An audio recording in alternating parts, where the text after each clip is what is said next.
안녕하세요. 노원한나라은혜교회 김성근 목사입니다. 오늘은 달북민 1호 목사님이신 강철호 목사님과 함께 자리를 만들었습니다. 이렇게 나와주셔서 감사합니다. 불러주셔서 감사하죠. 목사님 혹시 언제 탈북하셨어요? 91년도에 탈북을 해서 중국으로 넘어갔어요. 고파서 넘어간 건 그렇죠. 아니네요. 네, 맞아요. 제가 넘어올 때는 뭐 고난의 행군이라든가 예. 배고픈 시절이 아니었고, 그렇죠. 많은 사람들이 그때 어떻게 넘어갔어요? 이런 질문을 제가 많이 받거든요. 넘어가겠다는 생각 자체도 못할 텐데. 그렇죠, 맞아요. 가정이 좀 불우한 가정이에요. 할아버지가 그 중국 용정 쪽에서 독립운동을 하셔서 예. 북한에서도 우리 할아버지의 독립운동을 인정해 주셔서 할아버지가 함경남도 우리 함흥 쪽에서는 육국 교과서 편찬하는 또 교육부 그 부서에서 교육비서로 계셨어요. 그 북한에서 70년대 초에 딱 들어오면서부터 이제 북한에서는 이제 그 교과서에서 김일성 우상화 교육을 완전히 그때부터 그렇죠. 교과서마다 딱 의무적으로 넣어가지고 그렇죠. 시작한 거죠. 그전에는 그렇게 교과서에 김일성의 우상화 교육이 그렇게까지 노골적으로 들어가지 않았답니다. 우리 할아버지가 그걸 비판했답니다. 그걸 노골적으로. 그걸 비판하면 안 되죠. 그렇죠. 북한에서 감히 그걸 비판하면 죽으려고. 간부들이 있는 데서 친구들이랑 같이 술 한잔 먹고 비판한 거죠. 이게 나라 꼴이냐. 제가 딱 5살 때에 할아버지가 체포돼 갔거든요. 그것 지금도 제가 기억납니다. 검은 양복 입은 사람들이 제가 볼 한 10대 명이 들이닥친 것 같아요. 구두발, 신발을 다 신고 보이원들이 아버지가 다 이렇게 묶여 있더라고요. 흰 밧줄로 딱 이렇게 묶으셨고, 그리고 할아버지 눈을 딱 마주쳤는데 아무 말씀도 없이 경직되어 있더라고요. 아버지 어머니는 그 옆에서 울고 있고 아버지 어머니가 그렇게 통곡하게 울 때 모습이 지금 기억에 쟁쟁합니다. 그게 끝이었어요. 정치범 수용소에 갔겠죠. 며칠 지나니까 보이부 자동차가 우리 집에 들이닥치더니 짐을 무조건 실더라고요. 심고 아버지 어머니 우리 다 가족 태워가지고 함경남도 함주군 저 산골 그 추방돼 보내는 거죠. 어린 마음에 도시에서 살면서는 뭐 농촌에 가니까 그때부터 느껴지는 게 적막함보다도 공포. 공포심이 느껴지고, 그리고 성장하면서 동네, 그 농촌 동네에서 사는데 동네 사람들이 우리 집은 반동집이라고 하는 지를 붙여져 가지고 그냥 사람들은 우리 집하고 누가 상대 안 하려고 그럴 거예요. 그렇죠. 학교 가니까 또래 애들도 안 휩쓸려고 그러는 거예요. 그렇지. 그러나 어떻게 하겠어. 그래도 그 사회에, 우리는 그 사회에서 태어났기 때문에 그 사회에서 그냥 그 사회를 믿고 사는 거죠. 나는 어렸을 적에 늘 이런 생각하자. 할아버지는 아버지 장군님을 반대해서 이렇게 잡혀간 사람이지만 나는 당해 충성해서 저런 불명예를 저는 보셔야 되겠다. 그렇게 살았어요. 그렇게. 후에 저도 잘 모르죠. 그런 어릴 적이니까 우리 아버지가 너무 화가 나니까 직접 그때 김일성한테 내가 제의서를 올렸대요. 그런 일이 있잖아요. 편지 같은 게. 근데 그 제의서가 올린다고 해서 그대로 갑니까? 근데 이걸 보이부에 들어가지고 아버지를 또 잡아간 거죠. 보이부 잡아가서 아마 그런 제의서를 했다가 또 아버지가 그래서 고문당하고 지금 또 기억이 나는 게 할아버지 잡혀가고 또 몇 년 지나 그 몇 년 동안 그 싸움이 있은 거죠. 또 아버지가 보이부에 잡혀간 거죠. 그래서 참 보름 만에 풀려 나오셨는데 피투성이가 돼서 오셨더라고요. 얼굴 툭 부어있고 한 몇 주 만에 그래도 좀 치료를 받았어요. 아버지가 갑자기 어디 밤에 나갔다 오신다고 했고 나갔는데 어떤 몇 시간 있다가 갑자기 보이부가 또 우리 집에 들이닥치는 거죠. 닥쳐가지고 어머니를 막 불붙이고 보이부로 데려가고 우리도 막 데려가고 후에 알고 보니까 아버지가 그 매 맞은 게 너무 억울하니까 우리 집에 아마 휘발유 이렇게 담아놓은 게 있었는 것 같아요. 아버지가 그걸 들고 나가가지고 도보이부 담장에다가 그 휘발유를 뿌려가지고 불을 질러버리는 거죠. 그 아버지를 남조선과 내통하고 있는 간첩이다. 또 간첩 누명을 씌워가지고 만들었구나. 완전히. 그리고 우리 아버지가 그것 때문에 더 처형됐어. 북한에서 공개 처형당하고. 처형자 가정이잖아요. 또 반동치 가정에다가 또 아버지 처형까지 당해 처형자 가정이잖아요. 해볼갈 길이 없네요. 네, 그러니까 너무 사회가 잔인하더라고요. 그래도 나는 그 사회에 대한 불만을 가지지 않았어요. 아버지, 할아버지, 아버지는 이렇게 하나는 배반자라고 하는 이런 딱지를 썼지만 나는 더 충성하겠다. 그래서 학교를 졸업했는데 대학에는 갈 수도 없고 군대도 안 보내는 거예요. 그쵸. 앞길이 막막하더라고요. 그리고 내가 보내지는 것이 광산으로 보내지는 거예요. 지금 생각하면 우리 가족 전체를 정치범 수용소로 안 보낸 거는 그래도 또 예. 한편으로는 또 다행스러운 거죠. 다행인 것도 예. 생각됩니다만은 그렇게 하고서 그냥 열심히 일을 했어요. 근데 삶에서 어떤 열심히 해도 벗겨지지 않더라고요. 그때도 내가 이 사회를 도망가야 탈출해야 되겠다 그런 상상은 못했어요. 그런 생각해 보니까 하나님이 어떻게 하신 것 같아요. 지금도 난 당만 믿고 살아야 되겠다 이런 생각을 가지고 있으면 아직도 그 사회를 벗어나지 못했을 거예요. 그렇죠. 그런데 어떤 사건이 일어났는가 하면요. 태풍이 왔는데 우리 동네에도 플랜카드가 많았어요. 예. 당과 수령을 위해서 충성하자. 그다음 결심하면 우리는 한다. 한다. 예. 그런 구호판들이 해도 많았어요. 근데 가는 곳마다 있었죠. 태풍이 왔는데 태풍이 오면서부터 그 구호판이 훼손된 거예요. 보위부가 얼마나 잔인한가 봐요. 사상이 나쁜 가족들이 그 동네에 몇 가정 있었거든요. 그럼 무조건 잡아들이는 거예요. 잡아들여가지고 무조건 그다 비판서 씌우는 거예요. 그게 뭔가를 만들어내려고. 만들어내는 거죠. 누가 봐도 그게 예. 자연재해인데 잡아들여가지고 촉치는 거죠. 밤 안 재우고 이틀 밤 안 재우고 비판서 씌우는 거예요. 고백하라는 거예요. 너네 한 게 아닌가 하고. 원래 당에 대한 불만을 품고 한 거예요. 했다 고백하라는 거죠. 무조건 네가 네가 한 거니까 네 했다고 고백해. 고백하면은 오늘 당장 집에 보내주니까. 그런데 우리도 의식을 깨는 청년인데 그걸 모르겠어요. 이 사람들이 또 잡아 죽이려고 하는 뭔가 우리 자식들이니까 우리도 이게 잡아가지고 업적 하나 만들려고 그러려고 이거 들더라고. 나 무조건 무조건 아니라고. 그랬는데. 무조건 막 때리고 막 발로 밟고 하는 거예요.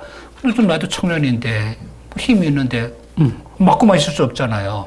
화가 나니까 그렇지. 그 사람 조사 책상에 보니까 컵 있는 거예요. 컵을 들어가지고 악에 부딪히니까 막 보이는 게 없더라고요. 그래서 친 거죠. 던진데 이 컵이 또 그 사람 머리에 맞아가지고. 근데 마침 그 사람은 혼자 있어가지고 그 보이지도 오늘 그렇게 제가 하고 그 길로 문차 못 나왔는데 경비실에 보니까 경비 그 초소 한 명만 딱 있는 거예요. 그 사람은 이제 안에서 일어난 일을 같이 잘 모르는 거죠. 나는 나오는 것을 잘 나와서 그게 도망쳐 나와가지고 그게 내가 이제 잡히면 이제는 잡히면 죽는다. 죽는지 가자. 그래도 도망 나온 게 그게 이제 그렇게 돼서 탈북하게 됐구나. 중국을 넘어가게 된 거예요. 은혜네요. 그래가지고 지금 생각해 보니까 이런 사건을 하나님이 만드셔가지고 그 사회를 빨리 나오게 빨리 만들었구나. 정신 차리게. 근데 저는 지금도 생각, 우리 형이 지금 후에 제가 데리고 왔잖아요. 2004년도에 형이 그러더라고요. 난 참 잘 갔다. 잘 온 거죠. 참 잘 갔다. 고난 행군 때 우리 동네 그 동네 사람들이 거의 대부분 우리가 아는 친구들 이름까지 다 부르면서 다 굶어 죽었다는 거예요. 그러면서 내가 그때 나오게 참 잘했다고. 그렇죠. 미리 빼주셨네. 지금 생각해 보니까 하나님이 미리 빼주셨네. 그러면 탈북을 해서 그때는 중국에 탈북자들이 없을 때라서 맞아요. 거의 없을 때죠. 그게. 살기 굉장히 어려웠을 네, 텐데. 맞아요. 어떻게 사셨어요? 이 길을 해서 제가 이틀밤을 걸어서 김종식 군으로 간 거죠. 그러니까 8월 달이었거든요. 이틀 동안 가는데 굶은 거죠. 하다가 옥수수를 밟아서 날강냉이를 먹으면서 김종식 군까지 도착한 거죠. 가보니까 압록강이 딱 보이더라고요. 그래서 거기서 기다리다가 밤에 이제 한 12시쯤에 강을 건넌 거죠. 딱 건너니까 그게 장백 14도구더라고요. 그때 내가 무슨 이야기 들었는가 하면은 절대로 건너가서 거기에 있는 사람들의 집에 들어가서 도움을 요청하지 말라. 무조건 그 국경을 떠나라 그러더라고요. 하교들이. 네, 들었어요. 무조건 제가. 안으로 들어가라. 근데 야, 이게 장백이라는 게 나는 그때 알았어요. 그냥 북한처럼 산 2개 넘으면 또 동네 하나 생기겠지. 이런 개념으로. 그렇죠. 무조건 깊이 들어간데 보니까 우리처럼 산봉우리 아니고, 와, 그건 완전 그게 밀림이죠. 지금 말해서 밀림인 거예요. 한번 들어간 길이 못 나올 수도 있는. 4일, 곧 딱 4일을 산에서 헤맸어요. 길을, 얼마나 깊은 산인지, 야, 북한의 산하고는 대비가 안 되는구나. 북한에서 자연에서도 배울 때도 우리가 산에서 길을 잃을 때는 물 내려가는 조그마한 계속 따라 내려가면 된다는 거. 또랑으로 계속, 무조건 그 또랑 따라서 내려가는 거죠. 내려가서 쫙 가는데, 한 4일 굶었죠. 한 이틀, 한 5일 만에 거의 쓰러져가는 눈앞에 저는 사람 촉이 북한에서 촉이라고 하잖아요. 촉이만 하니까 안 보여. 막 눈이 흐려지고 안 보이더라고요. 그거나 게다시피 가는데 저 먼 데서 불빛이 하나 조금 보이는 거야. 초저녁이 됐는데. 그래서 그런 죽도 살드는 걸로 가는 거죠. 가서 딱 가보니까 초막이 하나 있더라고요. 앞에까지 가가지고 그 쓰러진 거죠, 내가. 근데 그게 초막에 계시는 사람이 나오다가 나를 발견한 거죠. 그리고 그 초막에 들어가서 뭐 간호해주고, 그리고 밥 먹여주고, 와, 정신 딱 차려보니까, 입합, 그때 입합이라는 거, 소래에다가 입합을 이렇게 해놨더라고요. 그리고 집안, 그 초막인데, 초막 안에 보니까, 쌀마대가 4마대인가 이렇게 쌓아져 있더라고요. 야, 그 쌀마대 보니까요, 이게 딴 세상이구나. 우리 그 옆에 총이 한 자리 있는 거예요. 총이. 긴장해지더라고. 야, 이 사람이 보이부하고 내가 들어간 사람 아니야. 근데 내가 정신 조금 차리니까 이 사람이 그러더라고요. 나보고 딱 한참 내려다보더니 북한에서 왔지. 대반에 알더라고. 옷이랑 나 보니까. 신발 보니까. 그래서 숨길 수 없잖아요. 맞다고. 그래서 왜 왔는가 하고 묻더라고요. 그래서 이제 간단하 이런 까지, 이거는 왔다. 야, 나보고 그 사람은, 야, 너 완전히 나보고 운이 좋다는 거예요. 이 산 속에서, 이 장백산에서 길을 잃게 되면은 무조건 죽는다는 거예요. 근데 나보고 운이 좋다고. 근데 이 사람이 누구냐? 이 산에서 뭐라고 하면 중국 사람들이 그 산개구리 있잖아, 하마. 하마. 그걸 많이 드시더라고요. 그러니까 이 사람이 그 산에다가 그 양식을 하는 거예요. 잘 만났다고. 니 또 한족을 만났으면 또 어떻게 되느냐. 그렇지, 말도 안 통하가. 그러니까 그 사람이 그다음부터 나를 도와주기 시작하는 거죠. 그런 사람이 난 대신 북한 이야기 듣고 나는 그 사람들 중국 이야기 듣고 그러면서 그 사람이 그러더라고요. 야, 한국 가는 길 꿈도 깨지 말라. 우리도 한국에 못 가. 그거는 완전히 그런가 하고서 포기하고 있는 거죠. 있는데 저는 살아야 된다. 그럼 완전 그냥 모습 아닌 모습으로 그 사람 집에서 사는 거죠. 그 집 그 아내가 갈 이런 거 다 내고 오겠죠. 그 동네 사람하고 이거 툴라지 같은 거 있잖아요. 그걸 경운기 올라와서 아내가 그러더라고요. 우리 집안에 무슨 뭐 이렇게 큰일 날 수 일치를 일이느냐. 북한 사람을 이렇게 데리고 있다가 이게 공안에 발각되면은 우리 큰일 난다고 빨리 보내라고 그러는 거예요. 그래서 거기서 근 1년 됐어요. 거기서 이제 내가 그 사람들의 기차를 타고 통화에 갔죠. 짠지장 사는 사람들, 조선족들이 짠지장 사는 사람들 만났어요. 그 아주머니 집에서 또 이제 한 달 동안 또 일해주고 통화에서 기차 타고 심양으로 간 거죠. 심양에 딱 내려보니까 심양은 또 어마어마한 도시잖아요. 택시 딱 탔더니 택시 기사가 시타 하니까 서탑에 딱 내려주더라고요. 서탑에 가니까 조선 사람들이 많은 거예요. 말이 통하네. 밤이 걱정이에요. 밤에 잘 때가 공사 아파트 짓는데 그런 데 봐가지고 그런 데서 이제 숨어 자는 거죠. 그냥 누구 마다나 다시 꽃집이죠. 그냥 거기다 자가서 거기서 자는 거죠. 근데 어느 날인가 자고 있는데 누군가가 들어와서 끼우는 거예요. 눈 뜨다 보니까 어떤 할머니가 막 끼우는 거예요. 계속 중국말로 뭐라 하는데. 그렇지, 중국말 모르니까. 나는 일어나가지고 할머니 귀찮게 하지 말고 빨리 가세요. 왜 자꾸 날 끼우는 거야? 난 조선말 해버리는 거예요. 근데 중국말 하던 할머니가 이제 금방까지 우리 조선 사람이네. 그래 내 손 딱 잡는데 그 할머니가 그러는 거예요. 아니 젊은 사람이 왜 이런 데서 자는가 하고 자기 교회 다니는 사람인데 지금 새벽기도 가는 길인데 나 따라 교회 가자는 거예요. 난 교회란 말을 처음 들었으니 교회가 뭐 하는 곳이에요? 물었더니 그 할머니가 말하는데 교회가 뭐 밥도 먹여주고 잠자는 데도 교회 있다는 거예요. 먹어서 재워준다는데 기가 섞였대도 그리고 어딘가 가겠다고. 그래서 같이 따라간 게 서탑교회인 거예요. 거기서 가깝더라고. 서탑교회. 심양 서탑교회. 층에 딱 올라가 보니까 이런 자리인데 방석 딱 그러는 것도 지금 생각하면 한 20여 명이 나왔고 다 할머니들이에요. 불이 다 꺼져 있어요. 불 꺼져 십자가만 좀 희미하니까 그 사람들이 희미하게 보이잖아요. 딱 잔잔한 음악이 지금 부르고 근데 그게 그렇게 공포스럽더라고요. 그렇죠. 그러는 순간에 이게 뭐지? 봤는데 다 머리 숙이고 있죠. 북한에서는 이렇게 무릎을 꿇는다는 건 죄인들은 제자가 그렇죠. 무릎을 딱 그 할머니들 보는 순간에 죄인들의 무릎을 딱 꿇고 있는 것 같더라고요. 야, 이 사람들이 왜 잡혀왔지? 잡혀온 사람들을 보이더라고요. 십자가 딱 보는 순간에 북한에서 우리가 공부할 때 미 제국주의자들이 선교사들이 뭐 우리 한반도를 침략할 때 선교사라는 감초 조직들이 들어와가지고 뭐 선교사들이 십자가를 걸고 그리고 지하실에 데려가가지고 뭐 애들을 막 죽이고 장기 빼가지고 막 교과서에 거기 나왔잖아요. 그 생각이 십자가 보는 순간에 그 생각이 쫙 올라오는 거예요. 아 이제 그 할머니가 나를 꼬셔 여기 데려간 게 나를 죽이려고 데려왔구나 그 생각이 드는 거예요. 손에 뿌리치고 문을 박차고 도망쳐 나가거든요. 야, 그 당시에 그 서탑교회 앞에 철문이 있었어. 그 문을 발로 빵 차고 딱 나오는데 누구 나오는가? 그 교회 목사님이 지금 설교 인도하려 지금 설교하려 좀 들어오시는데 이 목사님이 그냥 가운 입었고 성경책을 옆에다가 딱 끼고 이렇게 딱 근데 여자분이잖아요. 여자 목사님이었거든요. 오예훈 목사님. 그 목사님하고 딱 맞다들었는데 흰 가운 입었죠. 머리가 여자분이니까 머리가 이렇게 길죠. 딱 봤는데 와 귀신이 앞에 나타난 거죠. 나는 거기서 그냥 까무러친 거죠, 그냥. 까무러친 거죠. 그냥 거기서 까무러친 거죠.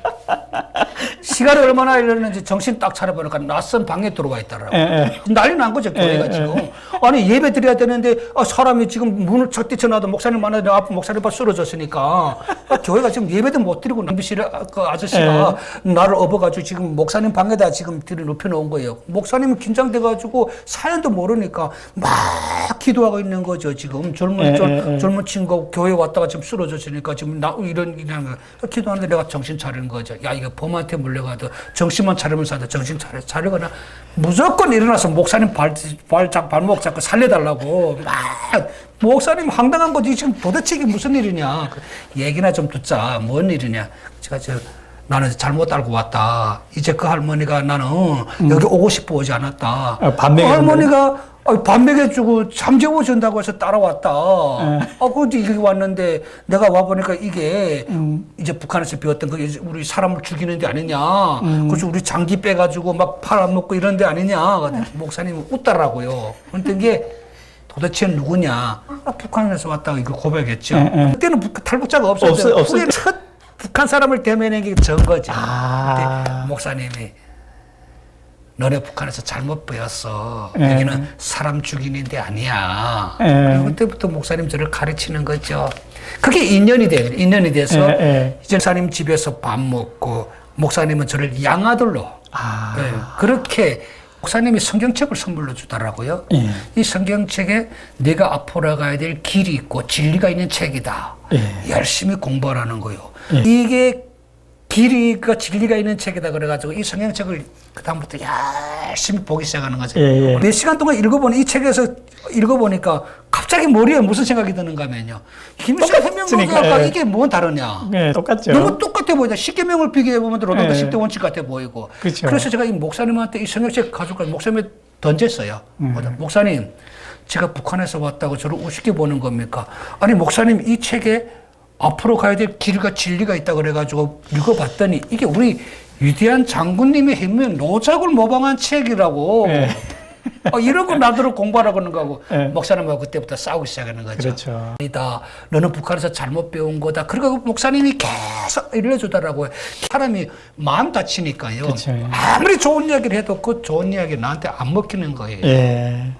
아침마다 목사님이 밥 먹으려면 기도해야 된다. 성경 한 구절을 읽어야 된다고 그러는데 야 이게 북한에서 우리가 학교 때 아니 김일성 말씀을 못 외우면 집에 안 보내는 거하고 뭐가 달라요. 집 밥도 안 먹이고 집도 자꾸 그런 비교가 되는 거예요. 정말 이런 공부를 또 해야 되는가. 반감이 계속 생기는 거예요. 그럼 목사님과 계속 언쟁하라는 거죠. 나는 또 내 나름대로 또 목사님을 내가 이해시켜. 목사님 아니라고, 이걸 속지 말라고. 우리가 김일성한테 이렇게 속았는데 이게 지금 그거하고 똑같은 거라고. 내가 목사님을 오히려 강의하려니까 목사님이 얼마나 황당했겠어요. 기도할 때 보니까 진짜 울면서 기도하는 사람들 있더라고요. 두 손 들고. 근데 그게 나는 감동으로 내 마음에 보여지는 게 아니라, 야, 그 모습을 보는 순간에도 이런 생각이 들더라고. 야, 저게 우리 북한에서 아버지 장군님 하면서 막 웃던 그 모습하고 저게 또 뭐가 다르냐. 똑같지. 야, 이거는 진짜 가짜다. 이건 진짜 가짜다.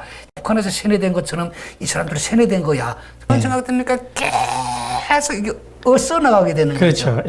막 계속 싸우고 목사님하고 언쟁하고 그랬는데 그런 상황에서 한 사건이 일어난 거죠. 그래서 목사님하고 한 6개월 동안 그 집에서 살았으면 인정하기 힘들더라고요. 그래서 교육받은 거하고 계속 비교가 되더라고요. 그러니까 이게 마음이 더 있잖아요. 악이 솟아나는 거예요. 자꾸 불편해지고 엇나가고. 그런들이 어느 날 새벽에 아침에 잡으려고 온 거예요. 저 첩국 교회로. 있다는 거 알고. 후에 알고 보니까 누군가가 신고해. 목사님 집에, 이 서탑교회 목사님 집에 북한 사람이 와 있다고 고발한 거예요. 카드 공안에서 아침에 잡으려고 왔는데, 그날도 아침에 목사님하고 지금 밥 먹으려고 밥을 챙겼는데, 밥상 챙겨놓고, 나는 속으로, 야, 밥 먹기 전에 또 기도해야 되겠지. 야, 이거 기도 또 해야 되나. 지금 나는 그런 생각을 하고 있는데, 목사님 방에 전화벨 소리가 막 울리는 거예요. 경비실에서. 지금 목사님도 목사님, 공안들이 지금 교회 들이닥쳤다. 경비실에서 목사님들 먼저 알려주는 거죠. 그래서 딱 판단하고,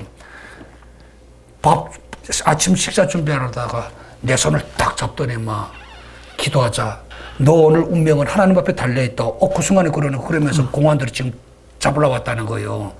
완전 도망갈 데도 없어요. 그치. 그 당시에는 창문이 없는데 이런 벽에다도 커튼을 쳐놨거든요. 커튼처럼. 그 방에 숨으라는 거예요. 한 세 평, 목사님 방이 한 3평 될까요?